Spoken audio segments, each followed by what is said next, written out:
Bonsoir, nous sommes à la Carmagnole ce soir pour un débat autour d'un livre. Ce livre de Patrick Fornoz est L'eau des deux rivières Angèle, c'est le premier tome.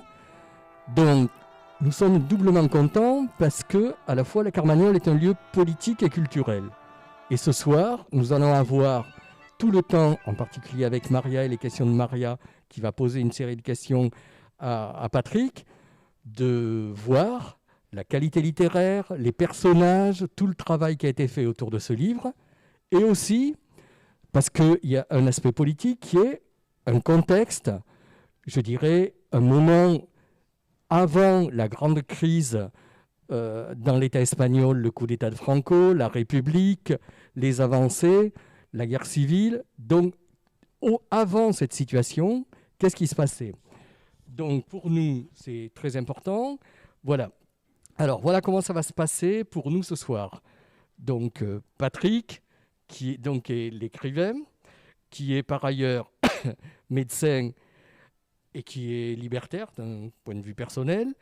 Ensuite, il y aura Maria et il y aura aussi Marie Blanc, qui est de la chouette compagnie du livre.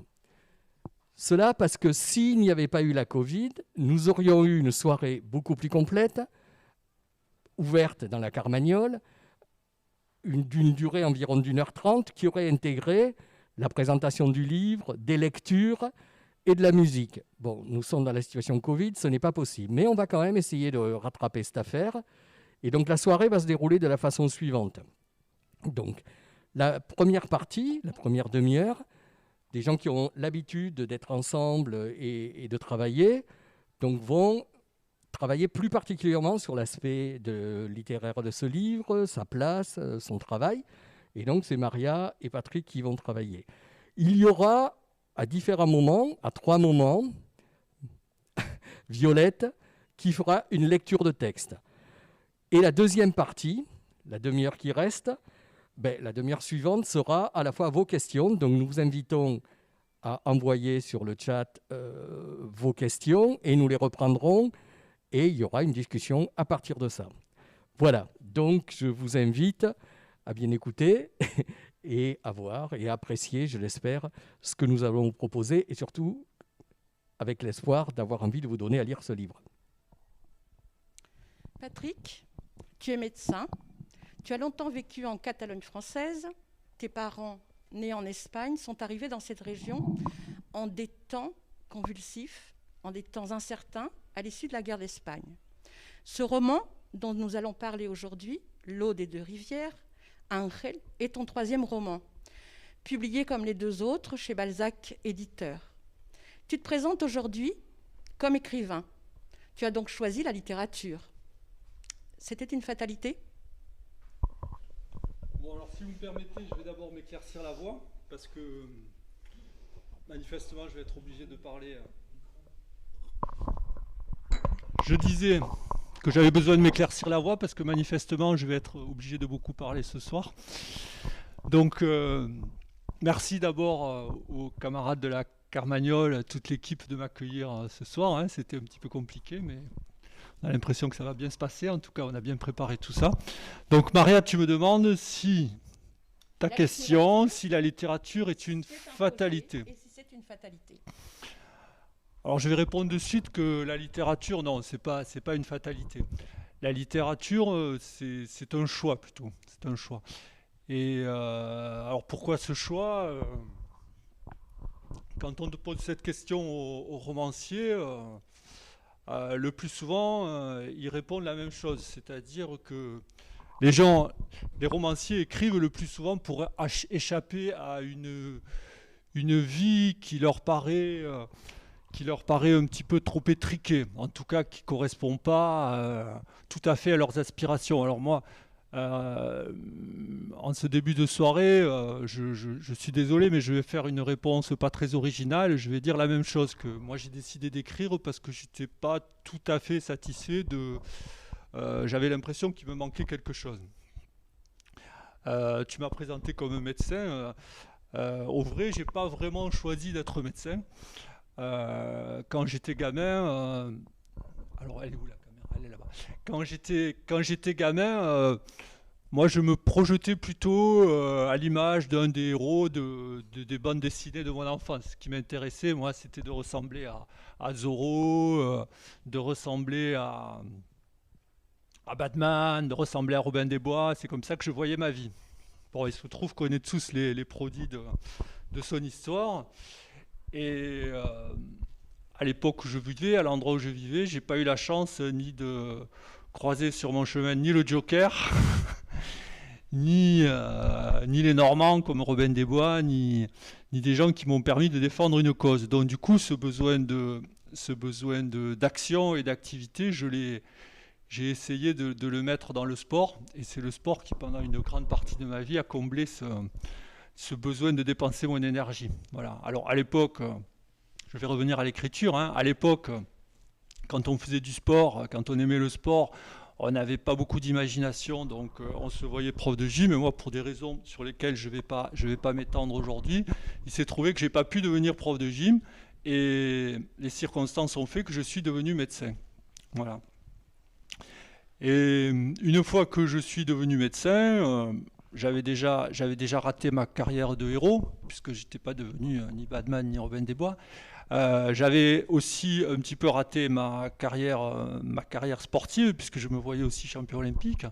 Et puis je me suis dit bon, que la médecine, ça allait être un petit peu compliqué aussi. Puis finalement non, la médecine, ça a plutôt bien marché. Rapidement, je me suis installé, je me suis mis à travailler, j'ai eu des patients, et puis j'ai commencé à gagner correctement ma vie. Et là, j'ai pris un petit peu peur. Je me suis dit que j'allais devenir quelqu'un que je n'avais pas vraiment choisi d'être. C'est-à-dire que j'ai eu peur de m'embourgeoiser, pour dire les choses un petit peu, voilà, en raccourci. Donc, c'est à ce moment-là que j'ai cherché une échappatoire. Et cet échappatoire, il s'est trouvé que ça a été la littérature. Et c'est comme ça que je me suis mis à écrire. Alors, est-ce que j'aurais pu avoir trouver un autre échappatoire que la littérature ? Je ne sais pas. Il se trouve que ça a été ça. C'est assez simple finalement, la littérature comme échappatoire, parce qu'il n'y a pas besoin de grand-chose, hein. Il y a besoin d'un papier, d'un crayon, d'un gros sentiment, d'un gros sentiment de son importance, et puis à partir de là on peut démarrer. Donc moi, l'orgueil, si j'avais pas d'orgueil social, j'ai toujours eu quand même un certain orgueil personnel, donc ça me manquait pas. Le papier et le crayon, ça a été facile à trouver, hein, et donc j'ai pu démarrer. Il ne me restait plus à ce moment-là qu'à trouver un sujet pour commencer mon aventure littéraire. Alors on en vient au sujet. Donc, dans un de tes romans, La Bresse des coquelicots, l'Espagne était déjà convoquée. Mais dans celui-ci, dans celui qui va nous occuper ce soir, L'eau des deux rivières, Ángel, l'Espagne est au cœur de la narration, sur une période un peu plus longue qui va de 1916 à 1936. Est-ce que tu peux nous expliquer comment ce matériau, qui est l'Espagne, et tous ces mouvements qui vont s'articuler autour de ces différentes périodes se sont imposés à toi? Alors je disais tout à l'heure que j'ai choisi la littérature, mais finalement le matériau, je ne les ai pas choisis. Les sujets c'est les sujets qui sont des fatalités en fin de compte, hein. Quand j'ai décidé d'écrire, moi ce qui m'intéressait effectivement, c'était d'écrire. J'avais pas tellement réfléchi à mes sujets. Je ne suis pas parti d'un sujet. Et quand je me suis mis à chercher, je me suis aperçu finalement que j'avais pas grand-chose à ma disposition de très très intéressant de manière personnelle. Il se trouve que mes parents sont issus tous les deux de la diaspora républicaine espagnole. Toute mon enfance a baigné dans l'histoire de la lutte contre Franco, hein, de manière plus ou moins verbalisée, de manière plus ou moins directe. J'ai toujours entendu parler de ça dans ma famille. Mais c'était quelque chose qui, à l'époque, quand j'étais gamin, ne m'intéressait pas beaucoup. Je dois dire même que le pédigré de ma famille me dérangeait un petit peu. J'avais pas tellement envie d'être espagnol, moi, quand j'étais gamin. J'étais en France, mes parents vivaient dans un petit village des Pyrénées-Orientales, et le côté espagnol me dérangeait pas mal. Il n'y a que les aristos qui sont élevés dans la culture de la différence. Quand on est un gamin ordinaire, on a juste envie d'être comme les autres gamins. Et moi, c'est ce que j'avais envie d'être. Donc tout ça me dérangeait un peu, et j'avoue que je prenais de la distance par rapport à ça. Bon, ensuite, en grandissant, j'ai compris que ce qu'avaient fait mes grands-parents, qui avaient participé donc à cette guerre d'Espagne, j'ai assez rapidement compris quand même que ce qu'ils avaient fait était digne d'admiration. Mais pendant de longues années, c'est resté une histoire qui n'était pas la mienne. Voilà. Jusqu'au jour où je me suis décidé à écrire, où je me suis lancé dans l'écriture, où j'ai voulu me lancer dans l'écriture, on va dire. Et à ce moment-là, je me suis vite rendu compte que tout ce que je pouvais tirer de mon modeste ou de ma maigre expérience personnelle était quand même largement inférieur à tous les matériaux, toute la charge dramatique que je pouvais utiliser grâce à l'histoire de mes antécédents familiaux. Voilà. Et à partir de là, donc, je me suis lancé j'ai pris à bras le corps ce sujet, finalement, qui s'est imposé à moi. Comme tu dis, Maria, là, ça a vraiment été une fatalité, quoi. Alors maintenant, si tu le veux bien, on va rentrer dans le vif du sujet. On va rentrer dans ce roman, qui est ton dernier roman. Et je voudrais que, avec tes propres mots, tu nous fasses un pitch, en quelques phrases. Alors, ce roman, de quoi ça parle? Alors, c'est un roman qui va être publié en 2 tomes, donc, puisque là, le premier tome, c'est L'eau des 2 rivières en Rel. Le deuxième tome s'appellera L'eau des 2 rivières Colette, hein, c'est-à-dire que les sous-titres sont les prénoms des 2 personnages principaux du roman, qui vont tout au long de l'histoire se croiser et se recroiser pour, d'une certaine manière, tisser... incarner l'histoire de la guerre d'Espagne. Alors ce roman, c'est une saga familiale qui va se dérouler sur 3 générations. Donc une première génération qui va évoluer surtout entre le début des années 20 et l'approche de la guerre civile, donc 1936, donc c'est la génération des grands-parents. Ensuite, la deuxième génération, c'est la génération qui va être directement impliquée dans la guerre civile, donc. Et la troisième génération, c'est la génération des descendants, donc qui vont poursuivre l'histoire. Ce roman, la première partie de ce roman, donc mon objectif, ça a été déjà d'incarner des personnages, parce que moi, ce qui m'intéresse dans la littérature, ce sont les personnages, hein, c'est le sang et la chair, hein. Et en même temps, ces personnages, ils incarnent quelque chose, ils incarnent toute une époque, et dans cette première partie, ils incarnent donc les prémices de cette tragédie qu'a été la guerre d'Espagne. Alors, ton roman s'ouvre en 1916, de l'autre côté des Pyrénées, un effondrement dans le Canigou, un Espagnol meurt. Et il se termine par cette date, qui est une date importante, 1936. Voilà. Entre ces 2 moments, 20 années se sont écoulées, donc c'est un temps long pour moi. Néanmoins, hormis cette incursion dans le sud de la France, l'ensemble de ton action se déroule en un lieu, Santa Coloma. Je ne le qualifierai pas ni de village, ni de bourg, ni de ville. Ce n'est pas précisé. Est-ce que tu peux nous éclairer un peu sur ce lieu? Est-il un pur lieu fictionnel?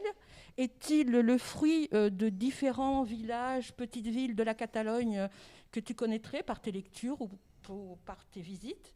Ou est-ce un lieu qui t'est familier, qui fait partie donc de cette histoire qui ne t'a peut-être pas été racontée, mais qui était là, en sourdine, par tes grands-parents et tes parents? C'est quoi Santa Coloma? C'est où? C'est un lieu fictif, parce qu'en littérature, on revendique toujours la fiction, c'est la noblesse de la littérature, hein, évidemment. Mais en même temps, c'est un lieu qui m'est familier, puisque en grande partie, ce village, c'est le village de mes parents. Il se trouve que mes parents sont tous les deux nés pas loin l'un de l'autre, hein, dans un petit village des Pyrénées espagnoles, pas très loin de la frontière finalement. Ce village, pour le citer, c'est Ribas de Freser, hein, c'est un village qui est au nord, qui se trouve au nord de Ripoll, si certains connaissent. Donc c'est un village qui est au confluent de plusieurs rivières, hein. Et ce qui m'a intéressé dans cette histoire, moi j'ai une vision un peu reclusienne, ou même tout à fait reclusienne de l'histoire des hommes. Je veux parler de Élisée Reclus, hein. Élisée Reclus, c'est lui qui a dit cette jolie phrase, hein, que j'aime bien citer, c'est l'être humain, c'est la nature qui prend conscience d'elle-même, hein, voilà. Donc c'est pour dire que les hommes finalement sont les produits eux aussi de la nature, hein.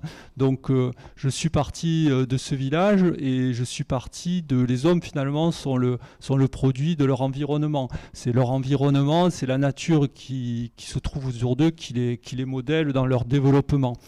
Donc dans ce village, il se trouve qu'il y a de l'eau. Et l'eau, c'est la vie, et donc l'eau, c'est le commencement de l'histoire. Donc mon roman commence pas vraiment au point de vue du roman, de la littérature. Le premier chapitre s'ouvre effectivement avec la mort du père, hein, du héros, donc qui va déclencher voilà, le récit. Donc c'est l'événement dramatique qui enclenche l'histoire, mais en réalité, l'histoire, elle commence vraiment beaucoup avant, avec l'eau qui se trouve, qui coule du haut de cette montagne, et qui va permettre aux hommes de s'implanter et de développer des activités, et puis de poursuivre l'histoire. Et aussi à la révolution industrielle de pouvoir s'y implanter. Donc, parce que ce lieu, il associe à la fois la ruralité et aussi l'industrie naissante et florissante que sera l'industrie textile en Catalogne. Et ton roman se situe dans cet écosystème, si je puis parler ainsi. L'eau fait venir les hommes. Et puis, dans un premier temps, effectivement, c'est l'agriculture et l'élevage qui se développent, hein. Et dans un deuxième temps, c'est l'industrie qui va apparaître, puisque l'eau va faire tourner des roues, hein. Ces roues vont produire de la vapeur. La vapeur va permettre de faire fonctionner des machines, hein. Les machines vont appeler des ouvriers. Les ouvriers vont travailler, vont subir les conséquences, la dureté de leurs conditions de travail. Ils vont se rencontrer, ils vont parler, ils vont prendre conscience de certaines choses, ils vont s'organiser, et c'est la marche de l'histoire qui s'enclenche. Alors, tu disais tout à l'heure que tu étais très attaché aux personnages. Ce livre, L'eau des deux rivières, est peuplé de personnages. J'en viendrai plus tard aux deux personnages dont tu as parlé, Ángel et Colette, qui sont le sous-titre des deux romans, puisque le roman se décline en 2 tomes. Mais il y a une multitude de personnages qui peuplent ce lieu. Peux-tu nous en dire quelques mots brièvement avant que de parler du principal personnage que sera Ángel ? Alors pour écrire cette histoire, à vrai dire, je suis parti des personnages. J'avais un personnage principal qui est le personnage de Colette, hein, qui est largement inspiré de ma grand-mère maternelle. Et ensuite, on racontera tout à l'heure, puisqu'on va revenir sur Ángel, qui est le personnage qui a donné le titre au premier tome. On reviendra après, on en parlera plus longuement. Mais quel personnage retrouve-t-on ? Voilà, donc je suis parti de ces deux personnages. Mais un personnage en littérature, un héros littéraire, il va avoir un but. Et pour que l'histoire fonctionne, il faut que ce but soit contrarié. Donc il faut qu'il y ait des personnages qui l'empêchent ou qui favorisent son action. Donc il fallait créer tout autour de ce personnage une multitude d'autres personnages qui allaient permettre à l'intrigue de se dérouler. Et donc les personnages qui apparaissent dans ce roman, c'est des personnages qui incarnent toute l'organisation sociale du village. C'est-à-dire qu'on a d'un côté les personnages régnants, on va dire, pour parler comme Hippolyte Taine, hein, c'est-à-dire les personnages régnants dans la Catalogne rurale des années 20, c'est le paysan qui est propriétaire de sa ferme, hein, qui est un maître de famille, hein, et qui a donc les ouvriers agricoles à son service et qui règne en en despote, on va dire, quasiment sur sa famille. Hein. Ensuite, bien sûr, à l'époque, en Espagne, il y a le clergé qui a une place prépondérante dans tous les villages, dans toutes les villes d'Espagne. Hein. Et troisièmement, quand l'industrialisation commence à démarrer, le troisième personnage prégnant, dominant, ça va être pas tellement le patron finalement, parce que le patron, le propriétaire de l'usine, il n'est pas toujours présent dans l'usine. Et dans le roman, d'ailleurs, on le voit juste apparaître et il n'a pas un grand rôle finalement. C'est juste lui qui gagne l'argent. Mais ça va être le directeur de l'usine qui va avoir le pouvoir sur sur tous les ouvriers qui vont travailler dans l'usine. Et puis, entre autres, il y a encore le chef de la Guardia civile et puis tout un tas de personnages secondaires qui vont tisser l'histoire. Alors, maintenant, on va rentrer encore plus en détail dans ce roman par le personnage d'Ángel. Ángel, nous le voyons dès le début enfant orphelin. Et nous allons tout au long du roman le voir grandir dans tous les sens du mot. Je te propose, si tu le veux bien, d'écouter d'abord un extrait de ton livre, un extrait que Violette, de la chouette compagnie des livres, va nous lire. Et nous lui avons donné ce titre, nous, pour préparer cette soirée, Ángel et les mots.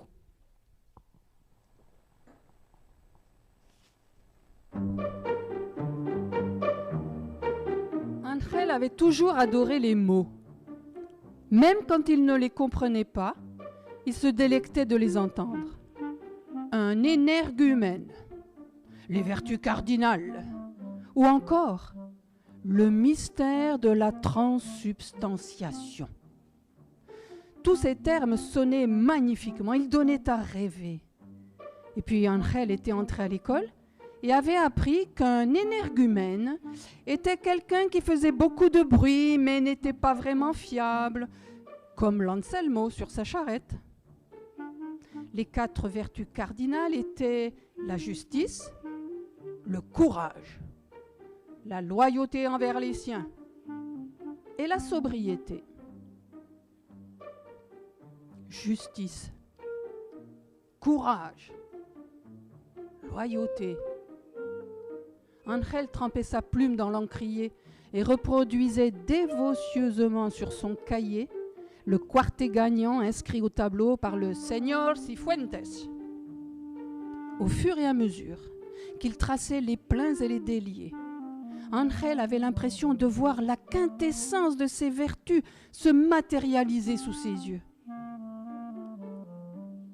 Les mots, pour ainsi dire, sortaient de leur encre. La justice, le courage, la loyauté, l'eau claire de la fontaine de la Margaridetta. Ces combinaisons de lettres correspondaient toutes à quelque chose, représentaient toute une parcelle du monde. Chacune d'elles était forcément en vigueur quelque part, puisque quelqu'un, le Señor Cifuentes en l'occurrence, qui n'était pas un énergumène, s'y référait.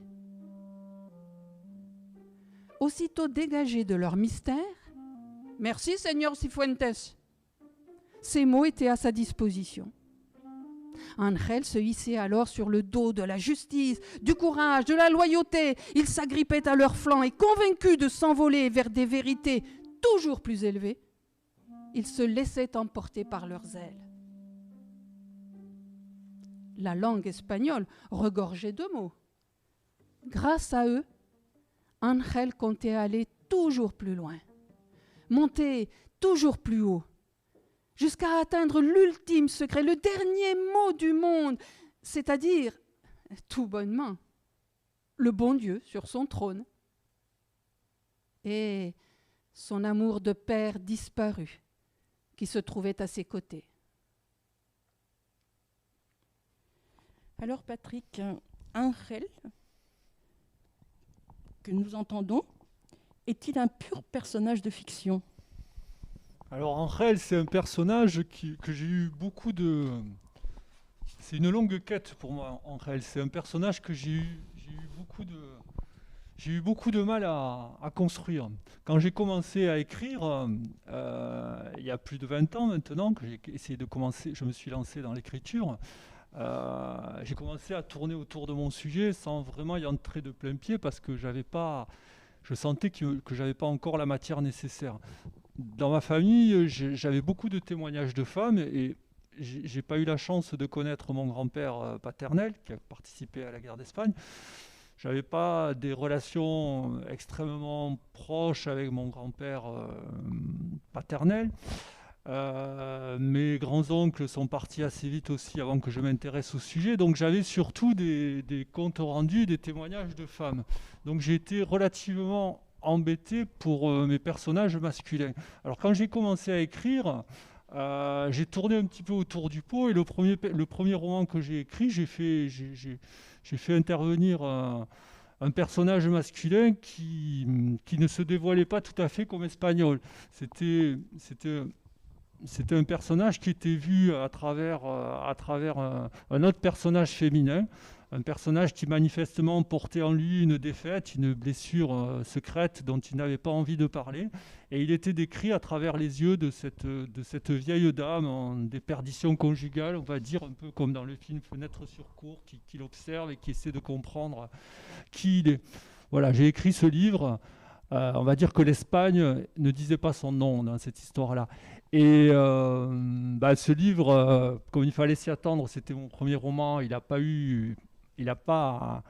a interpellé personne, hein. Personne ne m'a dit ni du bien ni du mal, comme il fallait s'y attendre.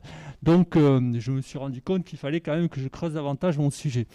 Le deuxième bouquin que j'ai écrit, que j'ai appelé Arrière-saison, à ce moment-là, j'ai essayé de m'approcher un peu plus de mon personnage masculin, que j'avais un peu plus travaillé. Alors là, il s'agissait d'un Espagnol qui se retrouvait dans le camp d'Argelès, comme tous les Espagnols, puisqu'après la défaite, ils ont tous atterri dans les camps sur la plage à Argelès. Et ce personnage, encore une fois, j'étais toujours un peu gêné aux entournures, j'avais pas encore réussi à le prendre de face. Il était décrit par un tiers personnage, hein, qui était un petit peu en retrait de l'action et qui parlait de lui.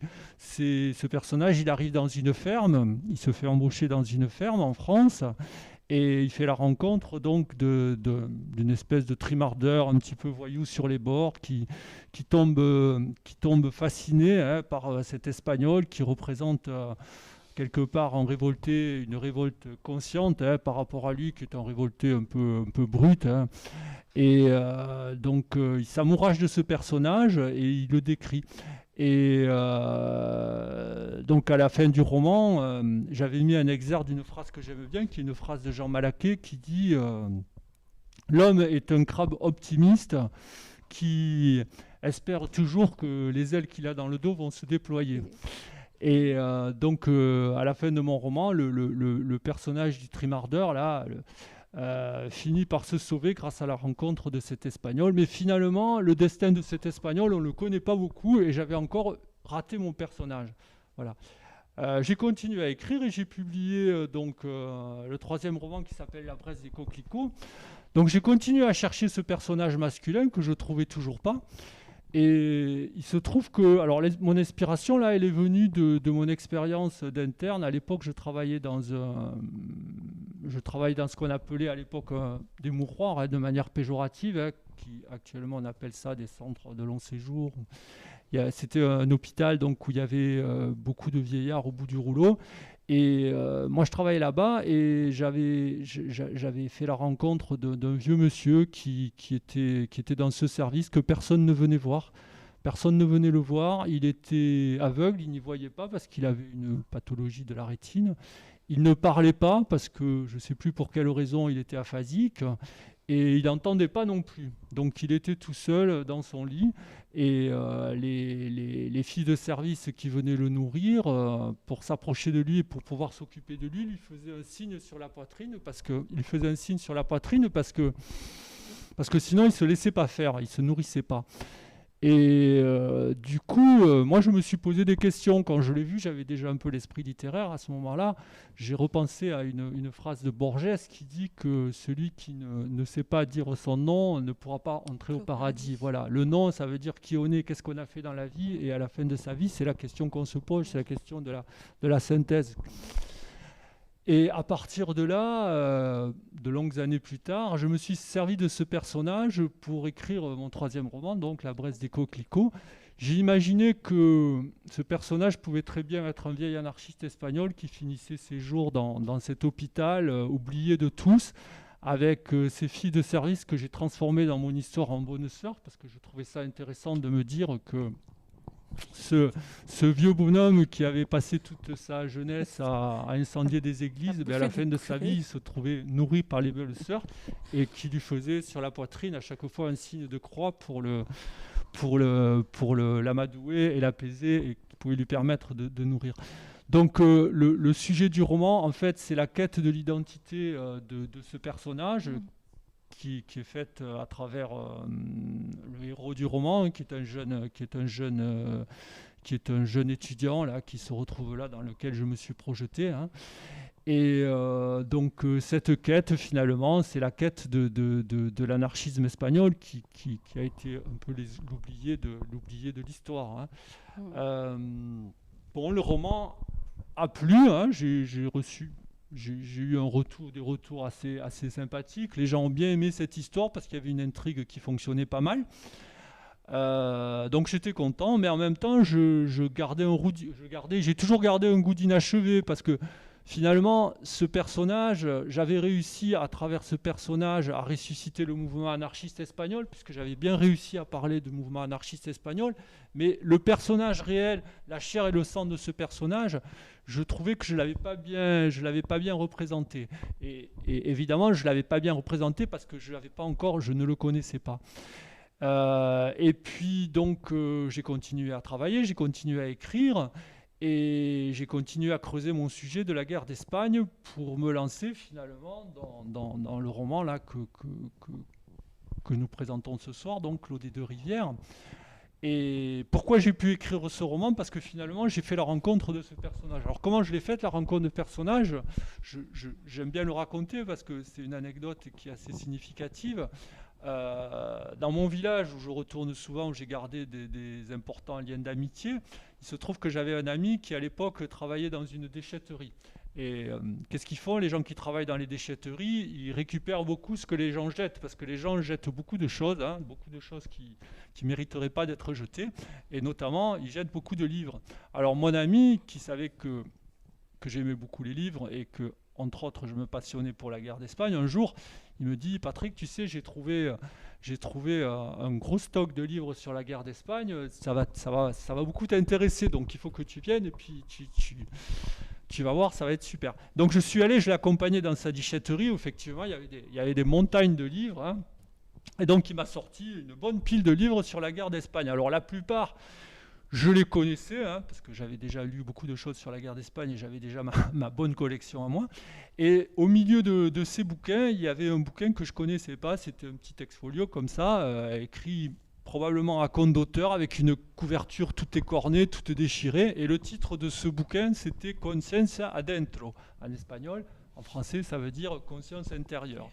Et que racontait ce bouquin? Ce bouquin, c'était l'autobiographie spirituelle, on va dire, ou intellectuelle, le parcours d'un nanar espagnol qui racontait sans aucune forfanterie, avec beaucoup de sincérité, toute sa trajectoire spirituelle, toutes ses croyances, hein, avec quelqu'un qui avait été élevé dans la religion chrétienne, hein, dans la religion catholique, comme tout bon espagnol, qui était devenu orphelin, qui avait été trahi par le bon Dieu, parce qu'au moment où il avait eu besoin du bon Dieu, le ciel était resté silencieux, qui ensuite avait reporté sa foi, son idéal dans l'anarchisme bakuniniste, c'est-à-dire l'anarchisme de Bakounine, c'est l'anarchisme communautariste, hein, on va dire collectiviste, hein, contrairement à l'anarchisme individualiste qu'on pourrait plus rapprocher de la pensée de Nietzsche, entre autres.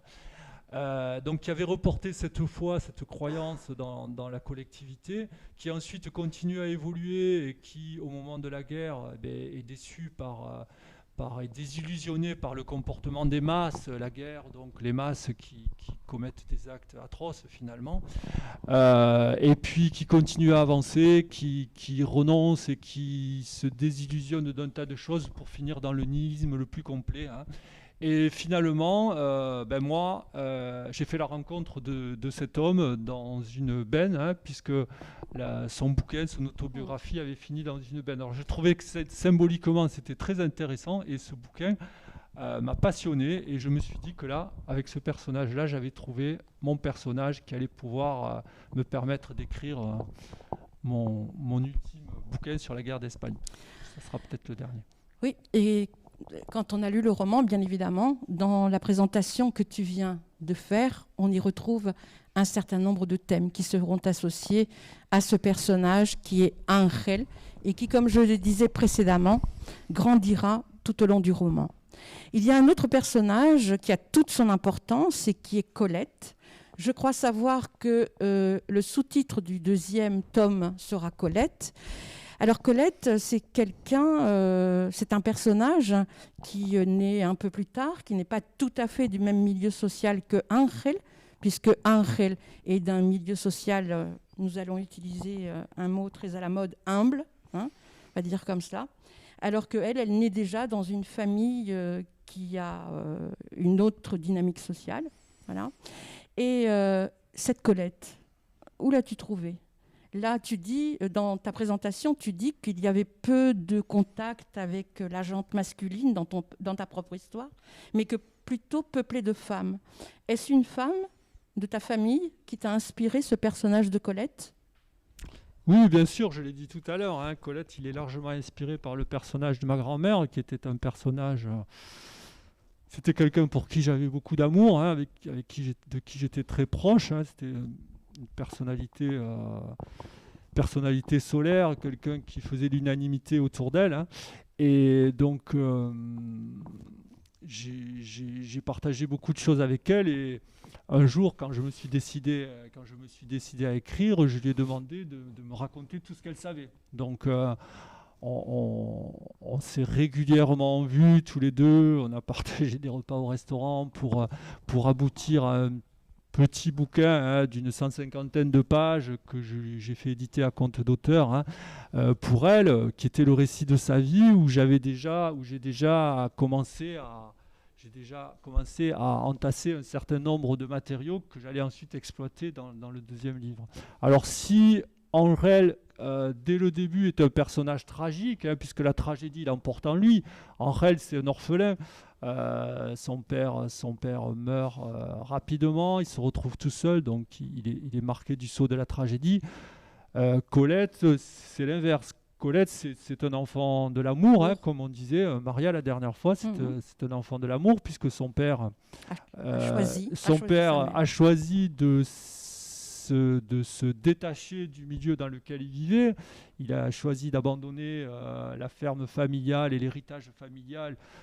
Il a refusé un mariage arrangé pour partir avec une jeune fille pauvre, hein, avec toutes les difficultés que ça pouvait entraîner à l'école, et c'est Colette qui a été le fruit de cet amour.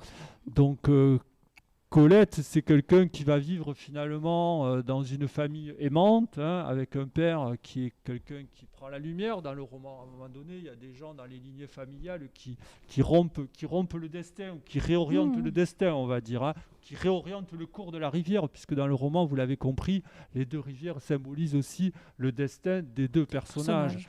Donc le père de Colette, c'est un des personnages qui va faire que la rivière va dévier.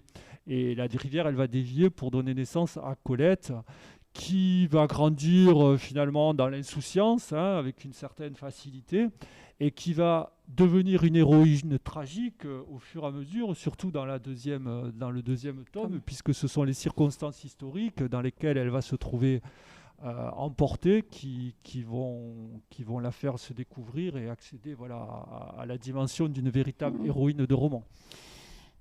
Bien, Colette, oui, comme tu le dis, est issue, est le fruit de l'amour. Elle va à l'école, elle aurait pu continuer à étudier. Néanmoins, son père, même s'il a rompu avec son milieu social, épousé une femme pauvre et donc réorienté son destin, il va quand même céder à la demande de l'administrateur de l'usine et Colette entrera travailler à l'usine. Donc je vous propose maintenant d'écouter un extrait où Colette est au centre. C'est Colette et la machine à filer. Violette ? Les premiers jours, Colette continua de se demander ce qu'elle faisait là. Pourquoi elle n'était plus à l'école ?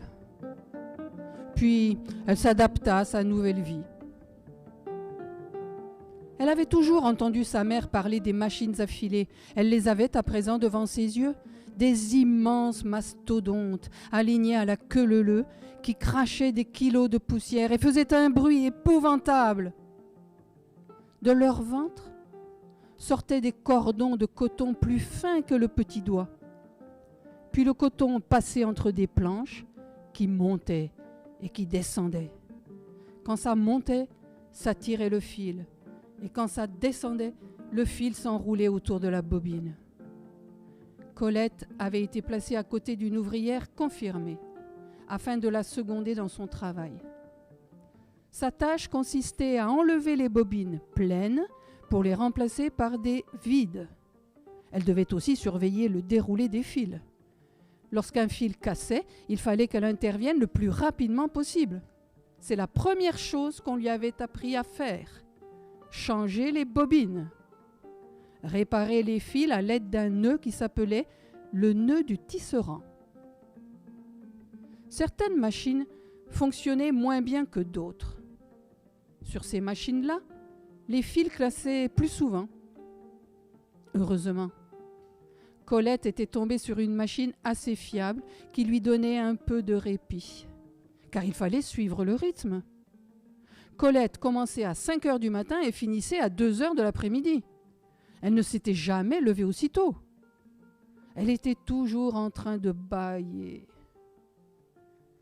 Lorsque le contremaître n'était pas dans les parages, elle prétextait de la lenteur des porteurs de caisse pour demander à sa responsable la permission d'aller chercher elle-même des bobines vides dans la réserve. Une fois là-bas, elle se cachait dans un recoin et dérobait quelques instants de sommeil. Lorsqu'elle revenait, sa responsable ne lui faisait jamais aucune remarque. Si elle lui disait 3 mots dans la journée, c'était le bout du monde. Et monte et redescend et continue d'embobiner. Et cette chaleur par-dessus le marché. Colette finissait ses journées liquéfiée. Quand elle rentrait chez elle, elle n'avait plus du tout envie de courir. Sitôt la porte de l'appartement franchie, elle allait se jeter directement sur son lit sans même se déshabiller. Cette petite m'inquiète. Elle est de plus en plus maigre. Elle est en train de fondre, dit Jordi qui profitait quant à lui de tout ce qui tombait sous sa fourchette. Quand elle aura complètement fondu, on en fera de la marmelade. Patrick, ce moment s'achève.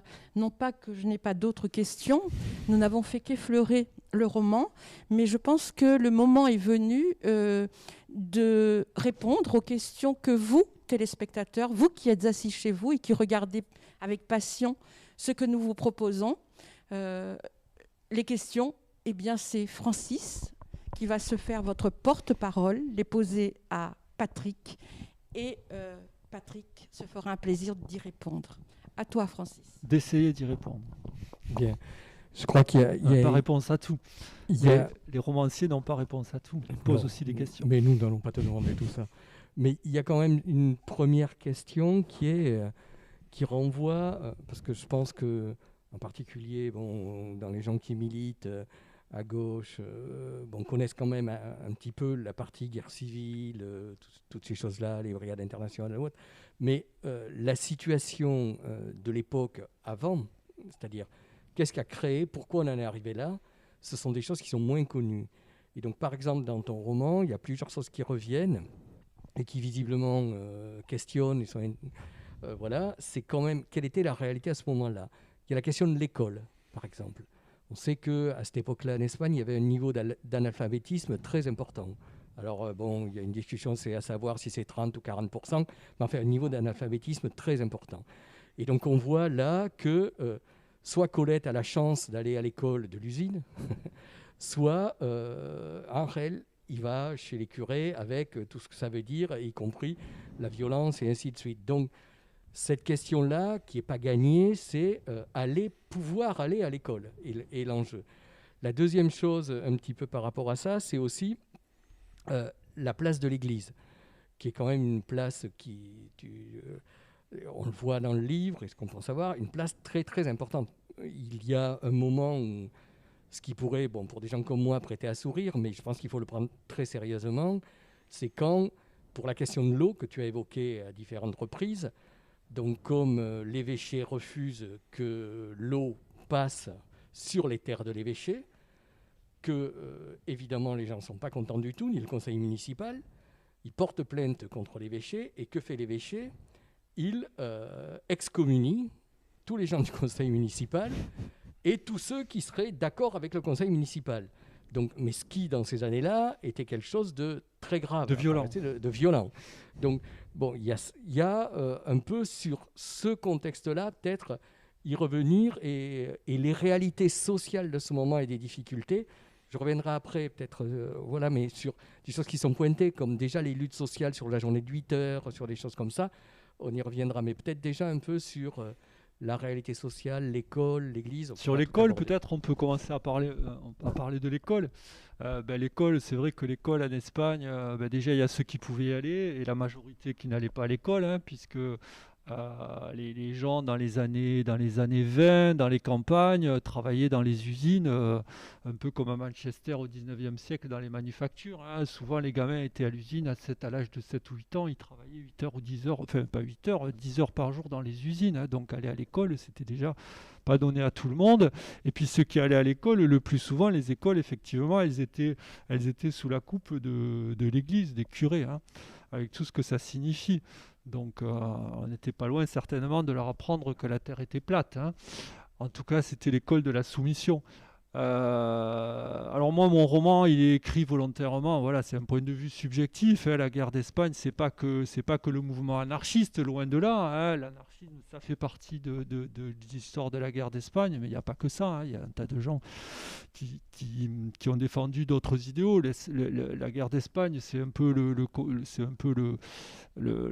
melting pot de toutes les idéologies du XXe siècle qui se sont affrontées. Toutes les idéologies sociales, l'anarchisme en fait partie. Mais finalement, l'anarchisme concerne surtout la Catalogne, l'Aragon, un petit peu l'Andalousie. Après, le reste de l'Espagne n'est pas anarchiste. Donc moi, j'ai choisi d'écrire le roman d'un point de vue anarchiste parce que c'est l'histoire de ma famille, puisque moi, je suis originaire de Catalogne. Et il faut savoir que l'enseignement pour les anarchistes, c'est très très important. Ça fait partie des chevaux de bataille de l'anarchisme. Pour l'anarchisme, le plus important, c'est pas de prendre le pouvoir, mais c'est de changer les hommes et de faire prendre conscience aux gens de certaines réalités pour qu'ils puissent pour construire une société meilleure. Donc l'enseignement est un combat, est une lutte. Alors dans ces années-là, il y a un personnage qui a beaucoup compté, il s'appelle Francisco Ferrer. Francisco Ferrer, c'était un pédagogue qui a inventé ce qu'il a appelé l'école moderne. C'est un peu le précurseur de l'école de Freinet. C'est le précurseur de Célestin Freinet. En donnant toute sa place à l'enfant, en s'adaptant au rythme de l'enfant, en accordant une importance à la sensibilité de l'enfant, enfin tout ce qu'on connaît de l'école Freinet. Francisco Ferrer a un peu été l'inventeur de tout ça, et il a fini en martyr puisque on s'est servi en Espagne en 1909, je crois, si je me souviens bien, d'un épisode triste, un triste épisode de l'histoire d'Espagne où on a poussé on a engagé les jeunes Espagnols à aller se battre dans la guerre du Maroc, et ça a donné lieu à un mouvement de révolte dans les ports de Barcelone, dans le port de Barcelone notamment, et on a accusé Francisco Ferrer d'être un des initiateurs de cette révolte, ce qui n'était pas du tout, mais ça l'a conduit quand même à se faire fusiller sur la colline de Montjuïc. Voilà, donc c'est un martyr de l'éducation. Et donc dans mon roman, on voit comment dans les milieux ouvriers, anarchisants, on essaie d'enlever les enfants aux griffes des curés, pour employer un langage qui était le propre des langages anards de l'époque, pour leur donner des chances de s'engager dans un autre parcours grâce aux athénées, aux écoles du soir, où on apprenait autre chose que ce qu'on apprenait à l'école des curés. Donc une autre un peu question qui est très présente quand même, parce que il y a donc très jeune, il travaille à l'usine. La question des conditions de travail, de la journée de 8 heures, apparaît quand même comme quelque chose qui revient régulièrement. Donc il y a quand même, ensuite avec la République, cette journée de 8 heures arrivera. Je tiens à dire au passage quand même que la République, permet le droit de vote aux femmes, ce qui arrivera bien plus tard en France et dans d'autres conditions, mais quand même, là, le droit de vote est accordé, un certain nombre d'autres choses. Et y compris, on a un moment où, tu le décris assez bien, dans un pays où il n'y a pas de séparation de l'Église et de l'État, un affrontement sur ce que tu racontes sur Santa Colonna, avec l'illumination et ainsi de suite, donc un affrontement entre, je dirais, la raison, les lumières et l'obscurantisme religieux, avec une bataille sur un pont. Je pense que c'est une image pour toi. Mais donc là, on a ce moment-là où on sent qu'il y a une poussée des idées qui vont retrouver un peu les idéaux de la Révolution française, d'égalité ou autres, et des perspectives. Donc peut-être y revenir un petit peu, sachant que le mouvement ouvrier de l'époque, les forces syndicales, politiques, n'était pas celle qu'on peut connaître aujourd'hui exactement en Espagne, ce qui existait réellement à ce moment-là. Oui, alors par quoi je commence ? La guerre d'Espagne, c'est une guerre complexe, c'est une guerre de classe, c'est les riches contre les pauvres, c'est une guerre idéologique, comme on a dit tout à l'heure, avec les différentes théories sociales du XXe siècle qui se sont affrontées. C'est une guerre de nationalité, avec un pouvoir centripète qui va s'affronter à des forces centrifuges, comme la Catalogne, le Pays Basque, Asturias, l'Andalousie, qui ne veulent pas être soumis au pouvoir de la Castille. C'est aussi cette guerre-là. Et c'est aussi une guerre de religion. Moi, dans mon roman, j'ai choisi aussi, encore une fois, la littérature c'est subjectif, j'ai choisi de privilégier l'aspect guerre de religion. Donc effectivement, ça parle beaucoup du catholicisme.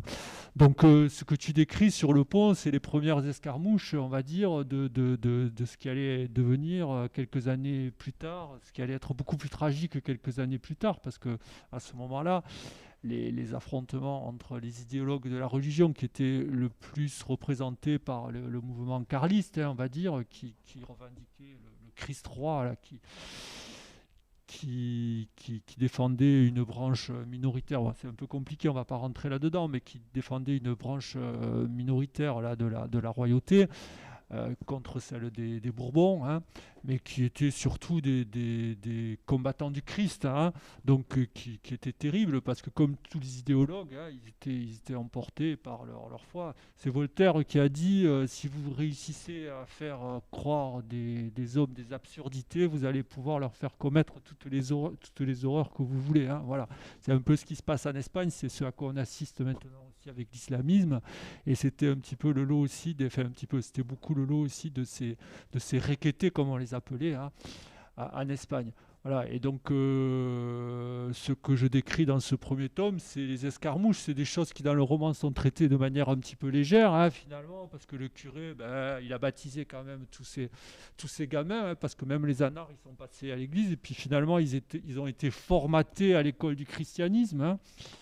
D'ailleurs, ce qui m'a beaucoup intéressé, et avec Maria on en parle souvent, c'est c'est la symétrie dans un certain sens entre le mouvement anarchiste espagnol et le christianisme, hein, où il y a cette espèce de quête de l'idéal, hein, avec parfois un oubli des réalités, hein, et un mysticisme aussi, hein, un mépris de l'argent, enfin tout un tas de choses qui les font se rejoindre, hein, mais qui les ont fait s'affronter aussi sans pitié. Juste quand même une dernière chose avant qu'on se sépare, parce que comme tout, c'est quand même prendre le sens dans le roman, même si c'est des choses, mais qui plantent vraiment bien, de mon point de vue, les décors, les situations et les personnages sont autour. C'est par exemple indiqué que il y a les élections municipales, qui sont des élections municipales, hein, en 1931. Globalement, les républicains gagnent. Et Alphonse XIII, les Bourbons, donc tradition française qui ont une grande continuité en Espagne, part, c'est-à-dire le roi part. Il n'abdique pas, mais il part. Donc on sent que là aussi, ces questions-là, déjà, république, monarchie, quel type d'État, sont très présentes et autour de tes personnages et dans le contexte de la situation. Et c'est bien vu de l'intégrer dans une dimension. C'est ça, je pense, que à la fois des personnages très construits, mais sur un fond social qui reflète bien une époque et les enjeux de ce moment-là, parce que bon, on voit là en Espagne qu'il y a Juan Carlos qui est un mafieux et les Bourbons sont toujours là dans l'État espagnol. Voilà. Donc, Maria. Alors pour poursuivre donc l'idée que tu viens d'émettre, et avant de clore cette soirée par une dernière lecture de texte qui sera en écho aux questions que tu as posées, Francis, et aux réponses qu'a données Patrick, eh bien moi j'aimerais dire qu'effectivement Patrick, dans son roman, fictionnalise l'histoire. Simplement, il donne une voix aux sans-voix. C'est-à-dire c'est une multitude de petits personnages, ou de personnages, qui sont en fait le reflet de cette société espagnole multiple. Et là, ils deviennent acteurs de leur propre vie et acteurs d'un changement, même s'il y a une dimension tragique, même si le deuxième tome nous ouvrira un autre espace. Mais il y a vraiment une fictionnalisation de l'histoire avec un grand H à partir d'une multitude de petites histoires. Et j'espère vraiment que l'on vous aura donné envie de lire ce livre, parce que vraiment, nous n'avons fait qu'effleurer tout cela. Le dernier texte, avant de donner le dernier mot, bien sûr, à Patrick, et qui sera lu par Violette, et Tuer le curé. La Montse venait de pénétrer dans l'église de la Maria Santissima. Elle marchait, la mine contrite, en direction du confessionnal. Elle avait commis une très grosse bévue. Elle avait trompé Ramon. Enfin, pas complètement. Elle n'avait pas été jusqu'au bout, mais elle en avait tellement eu envie qu'elle se sentait tout aussi coupable. Quand elle se serait repentie auprès du père Agustín, cela irait certainement mieux. Elle pourrait à nouveau regarder Ramon dans les yeux. Mais là, pour l'instant, elle avait l'impression que le diable était toujours sur ses talons. Ou même, pour dire la vérité, encore en dessous de sa jupe. Elle avait rendez-vous à 4 heures. Elle frappa à nouveau avec son index replié contre la grille de l'isoloir. Que fichait ce bon Dieu de curé? Aussi bien il ne s'était pas réveillé de sa sieste. La Montse s'apprêtait à ressortir de l'église pour aller sonner à la porte du presbytère, quand soudain elle entend résonner des pas dans la nef. Une voix véhémente retentit dans la pénombre. « Où est-il passé, nom d'un chien ?» Elle n'était apparemment pas la seule avec qui Mossen Agustín s'était mise en retard. « Dès qu'il montre son nez, cet enfoiré, je lui fais sauter la cervelle. » Oups. Elle n'avait pas l'air d'être ce qu'elle croyait. La Montse instinctivement se recroquevilla sur elle-même. Les pas se rapprochèrent. 4 silhouettes masculines, non, 5 surgirent au milieu de l'allée. Celle qui marchait en tête avait un pistolet au poing. « Il a déguerpi !» Montse reconnut Hannibal Bacardit, un agité du bocal qui avait travaillé un temps au Mecheres avec Colette. « Il a dû nous entendre arriver !» dit le deuxième gars derrière, armé quant à lui d'un gourdin propre à assommer un bœuf. « Ça a l'oreille fine, ces animaux-là !» La Montse se tassa encore un peu derrière le confessionnal. Elle ne pensait plus à présent à ce qu'elle avait sous sa jupe. Hannibal et ses acolytes, c'était clair, voulaient faire la peau au père Agustin. La Montse aurait voulu être une souris. Elle se demandait quelle était la prière la plus indiquée pour cela, devenir invisible. Quand voilà que celui que tout le monde attendait finit par apparaître. « Aïe, aïe, aïe !» se dit la Montse. Mossen Agustin avait-il appris lui aussi la nouvelle du coup d'État ? Il marcha, en tout cas, en direction du groupe. Il s'arrêta en face d'eux. « Qu'est-ce que c'est que ce raffut ?» dit-il en les dévisageant l'un après l'autre, comme s'il essayait de se remémorer la dernière fois qu'il avait vu chacun d'eux dans son église. « Il paraît qu'on me cherche ? » « Oui, nous te cherchons. C'est la révolution !» Mossen Agustin continuait à ne pas se désarçonner. « La révolution. Rien que ça. » Il montra du doigt le pistolet d'Hannibal. « Et on peut savoir qui tu as l'intention de tuer en premier ?» L'autre resta un instant immobile. Sa détermination s'était effacée de son visage. L'idée de dézinguer le curé qui vous a baptisé est une chose, mais une autre de le faire pour de bon. Comme il ne parvenait toujours pas à répondre, Hannibal se tourna vers ses camarades. Eux non plus, à présent, n'avaient plus l'air très sûrs de leur intention. « Alors, je dois dire mon pécavi ou pas ? Dépêchez-vous, je n'ai pas que ça à faire. » L'Hannibal finit par abaisser son pistolet. Il jeta un regard furibond à Mossen Agustin. « Ne t'en fais pas !» grommela-t-il entre ses dents. « On va revenir, tu ne paies rien pour attendre. » La Montse poussa un ouf de soulagement. Hannibal et ses comparses sortirent de l'église, l'avant-dernier de la bande en crachant au passage dans le bénitier. Et le dernier en y trempant ses doigts dedans. Patrick, donc la soirée touche à sa fin. Deuxième tome attendu. La page Facebook pour l'eau des deux rivières. Le mot de la fin. Le mot de la fin. Alors, qu'est-ce que je vous dirais comme mot de la fin?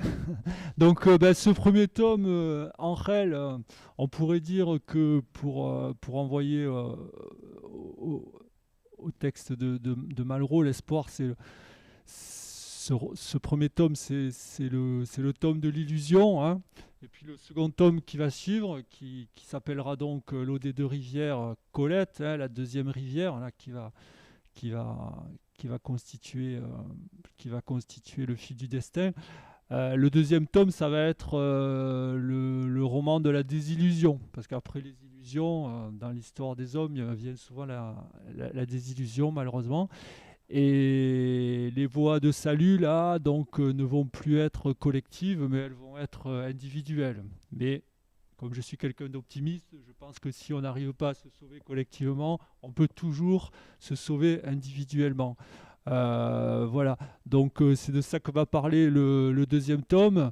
Et puis, pour être encore plus optimiste, je reviendrai sur le texte précédent qui complète finalement, on peut le lire avant ou après, c'est La Braise des coquelicots. Le titre de La Braise des coquelicots, je l'avais tiré d'une poésie, hein. Je trouvais que c'était une jolie phrase, et puis pour moi ça évoquait aussi la braise, c'est quelque chose qui est mort, mais qui n'est pas tout à fait mort, qui peut toujours repartir. Voilà. Et donc l'histoire de l'anarchisme espagnol, la belle histoire de l'utopie, hein, du rêve qui a été poursuivi ou qui a presque été touché du doigt, on va dire, hein, au cours de cette révolution espagnole, ben, il est mort certainement, hein, parce que le temps est passé, qu'on vit notre époque, mais les braises sont toujours là et peut-être qu'en soufflant dessus, ça pourrait repartir. Bien, ça sera le dernier souffle. En tout cas, juste pour la Carmagnole, nous tenons à remercier Patrick, Maria et Violette d'avoir bien voulu venir ce soir et participer avec nous. Merci à vous. Au revoir, à bientôt.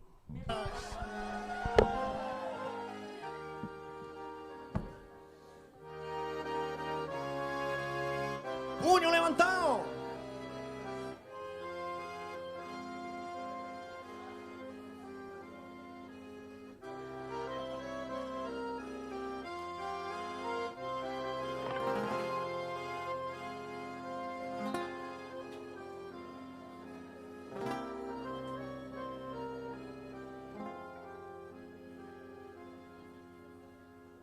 Negras tormentas agitan los aires, nubes oscuras nos impiden ver, aunque nos esperen dolor y la muerte.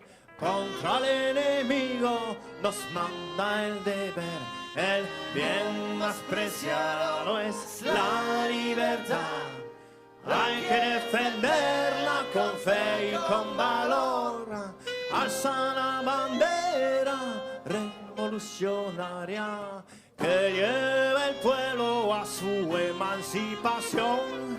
Alta la bandera revolucionaria que del triunfo sin cesar no llevan pos. Negras tormentas agitan los aires, nubes oscuras nos impiden ver, aunque nos espere dolor y la muerte.